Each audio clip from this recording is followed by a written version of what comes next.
ততক্ষণে তিনজনে মিলে জাল টেনে পদ্মকুমারীকে পুকুর পাড়ে তুলে আনে।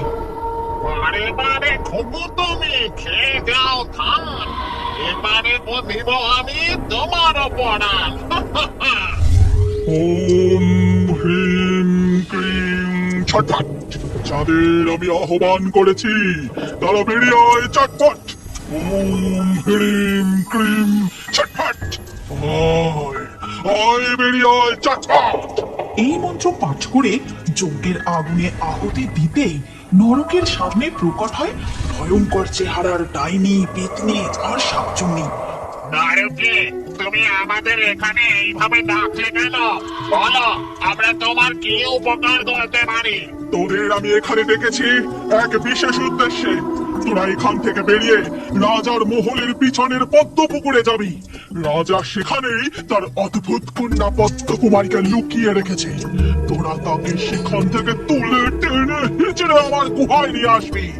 তাকে দিয়েই আমি আমার বহু বছরের সাধনায় সিদ্ধি লাভ করব। আর যদি না পারিস তাহলে মনে রাখবি, এই যজ্ঞের আগুনে আমি তোদের 3 অতৃপ্ত আত্মাকে আমারও ভস্য করে দেব। নরকের কথা মতো তারা তিনজনে গুহার বাইরে বেরিয়ে আসে আর সোজা চলে যায় রাজমহলের পিছনে সেই পদ্ম পুকুরে। আর সেখানে গিয়ে নারকী মনে হয় আমাদের এই পুকুরের কথাই বলেছিল। চল চল, আর দেরি না করে চটপট এই পুকুরে জালটা ফেলে ওই পদ্মকুমারীকে তুলে আনি। এই কথা বলেই শাকচুন্নি জাদু করে একটি জাল নিয়ে আসে আর সেই জাল পুকুরে ফেলে। আর কিছুক্ষণ পর জাল টেনে তুলে দেখে ও বাবা, কোথায় পদ্মকুমারী? এ তো খালি কটা পুঁটি মাছ উঠেছে। অফ, একবার জাল ফেললে কি ওই ধূর্ত পদ্মকুমারী উঠে আসবে নাকি? তুই আর একবার ভালো করে জালটা পুকুরে ফেল। শাকচুন্নি দ্বিতীয়বার পুকুরে জাল ফেলে। আর কিছুক্ষণ পরে জাল টেনে তুলে আনতেই সে দেখতে পায় ও বাবা, এই যে দেখছি একটা লাল কাঁকড়া। আমি কতদিন পুকুরের টাটকা মাছ, গুগলি, কাঁকড়া এসব খাইনি। আজ আমি মন ভরে এই কাঁকড়াটাকে খাবো। পদ্মকুমারীকে ধরার কথা ভুলে গিয়ে শাকচুন্নি লোভের বশে ওই লাল কাঁকড়াটিকে খেতে যায়। আর সাথে সাথেই কাঁকড়াটি শাকচুন্নির হাতে কামড় বসায়। ওরে বাবা রে, মরে গেলাম রে। এই কাঁকড়া কামড়ে আমার হাত ছিঁড়ে ফেললো গো। সাথে সাথে শাকচুন্নি জোরে হাত নাড়তেই কাঁকড়াটি ছিটকে পুকুরের জলে চলে যায়। ঠিক তখনই পিছন থেকে কিসের যেন একটা শব্দ শুনতে পাওয়া যায়।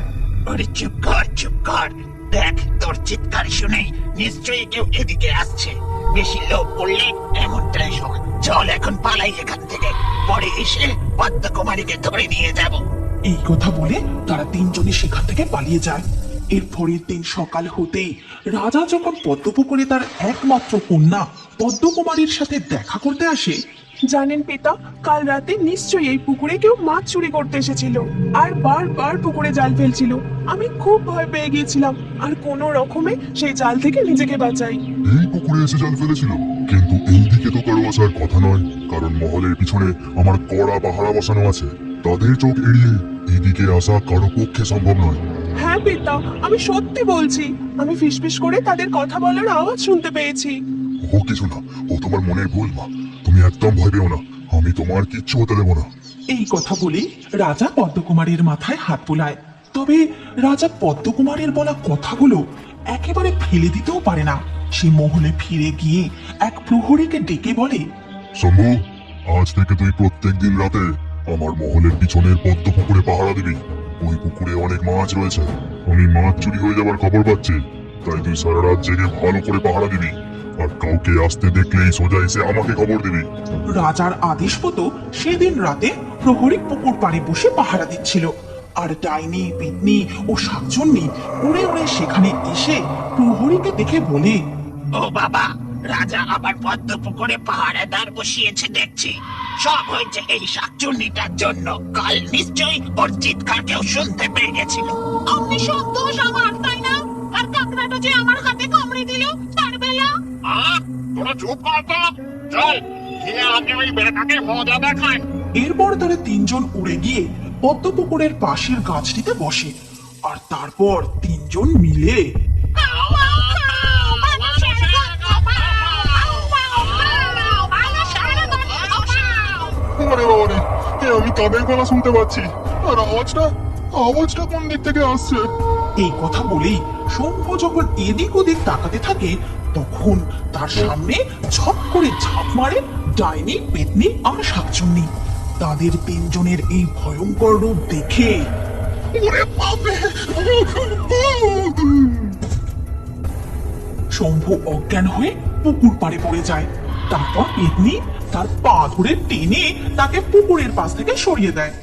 নে এবার পুকুরে জালটা ফেলে ওই পদ্মকুমারীকে তুলে নিয়ে আন। ডাইনির কথা মতো শাকচুন্নি পুকুরে জাল ফেলে। তারপর জাল টেনে তুলে দেখে জালে কয়েকটা পুঁটি মাছ আর পুকুরের নোংরা ছাড়া কিছুই নেই।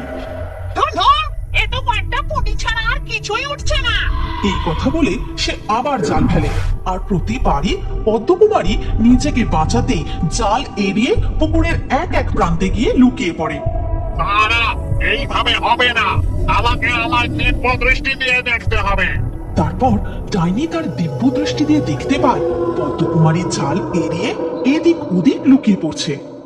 আচ্ছা, এই ব্যাপার।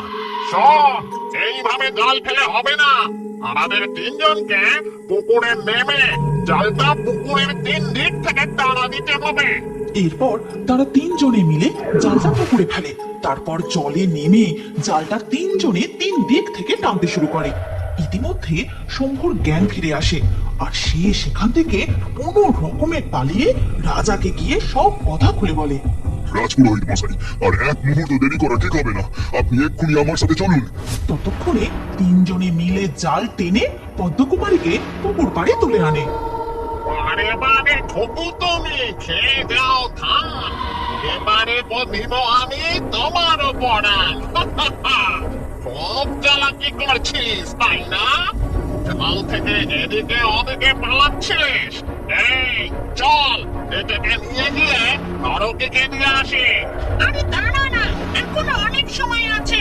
ততক্ষণে পদ্মকুমারীর সাথে সাথে জালে যে মাছগুলো উঠেছে সেগুলো আমরা ভাগাভাগি করে খেয়ে নি। ভোর আবার আগে নরকে দিয়ে এলেই তো হবে। এই কথা বলে তারা তিনজন মিলে বসে জালে ওঠা মাছ ভাগাভাগি করে খেতে থাকে। এদিকে পদ্মকুমারী খুব কাঁদতে থাকে। ঠিক তখনই পুকুর থেকে উঠে আসে লাল কাঁকড়ার দল। তারপর তারা পদ্মকুমারীকে বলে, কেঁদো না বন্ধু, দেখো আমরা এসেছি। জলে থাকার সময় তুমি আমাদের অনেক উপকার করেছো, আমাদের অনেক বিপদে তুমি সাহায্য করেছো, আর আজ তোমার বিপদের দিনে আমরা তোমাকে বাঁচাবো না? তুমি কোনো চিন্তা করো না, আমরা এক্ষুনি তোমার জাল কেটে দিচ্ছি। এই কথা বলে লাল কাঁকড়ার দল পদ্মকুমারীর জাল কাটতে শুরু করে। তখন শাকচুন্নি, পেতনি আর ডাইনি মিলে মাছ খেতে ব্যস্ত। ইতিমধ্যে সেখানে রাজা আর রাজপুরোহিত চলে আসে। তোদের এত সাহস, তোরা এখানে এসেছিস পদ্মকুমারীকে নিয়ে যেতে? আমার এই মন্ত্রপুত জল ছুঁড়ে তোদের এক্ষুনি ভস্ম করে দেবো। এই কথা বলেই রাজপুরোহিত ডাইনি, পেতনি আর শাকচুন্নির গায়ে মন্ত্রপুত জল ছুঁড়ে দেয়, আর সাথে সাথেই তারা তিনজনেই চলে পড়ে ভস্ম হয়ে যায়। তখনই পদ্মকুমারীও জাল থেকে বেরিয়ে আসে, আর তাকে দেখে তার পিতা আনন্দে জড়িয়ে ধরে। তোর কিচ্ছু হবে না মা, কিচ্ছু হবে না। ভয় পাস না তুই। আমি বেঁচে থাকতে আমার কাছ থেকে তোকে কেউ ছিনিয়ে নিয়ে যেতে পারবে না।